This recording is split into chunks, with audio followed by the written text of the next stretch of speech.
Kapag may naamoy kang sampagita sa paligid mo, umalis ka na. Story time.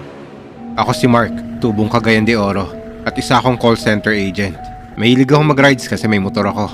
At ang nakakakilabot na kwento ko ay nangyari nitong August ngayong taon lang. Tuwing papasok ako sa trabaho, ang daanan na gusto kong baybayin ay sa may Makapagal Drive, papuntang SMCDO. Dahil tapat nun, ang call center building na pinagtatrabahuan ko. Isang araw, eksaktong 2 AM ang alarm ko kasi ang pasok ko ay 3 AM. Pagkatapos ko magbihis at mag-prepare, lumabas na ako ng bahay bandang 2:30 AM. Nang mga oras na to, sinimulan ko na mag-drive ng motor ko. Habang binabaybay ko ang Makapagal Drive na medyo paahon sa may parte ng maraming puno ng balete, nakaamoy ako ng halimuyak ng sampagita at bigla akong nakaramdam ng buhok sa may siko ko. Sobrang kinilabutan ako nang maramdaman ko yon. Para bang may nakaangkas na babaeng mahaba ang buhok sa may likuran ng motor ko. Kaya ang ginawa ko, dali-dali akong umarangkada ng matulin at tiniklop ko yung side mirror ko habang paahon yung daan. Nadagdagan pa yung takot ko dahil wala akong ibang kasabay sa kalsada. Pagkaluyo ko sa may mga puno ng balete, nawala naman yung amoy ng halimuyak ng sampagita. Pero hindi ko pa rin inalis ang pagkakatiklop ng side mirror ko kasi natatakot ako sa buhok na nararamdaman ko sa siko ko.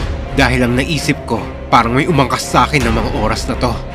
Maayos naman ako nakapasok sa trabaho at wala namang nangyari sa aking masama pagkatapos nito. Makalipas ang 1 linggo ng karanasan kong to, kinuwento ko yung experience kong yun sa mga kapwa ko riders. Sabi nila, sa mismong Makapagal Drive, sa may parte na may 3 puno ng balete, doon daw tinatapon ng mga katawan ng mga patay na chinapchap at nakalagay sa sako. Balitang-balita raw to noong 2007 hanggang 2010. At hanggang ngayon, meron pa rin daw nagpaparamdam sa mga puno ng mga balete na yon.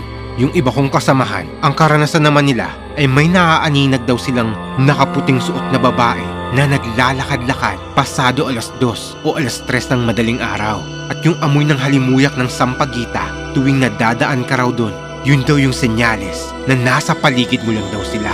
O di kaya ang mas malala ay umaangkas na raw sa'yo yung mga kaluluwa na yon na naghahanap ng hustisya sa pagkamatay nila. Kaya kapag may naramdaman na kayong kakaiba sa likuran ng motor nyo, ibaba nyo na kagad yung side mirror nyo. Baka kasi mabaling pa ang atensyon nyo sa mga kaluluwang umaangkas sa inyo.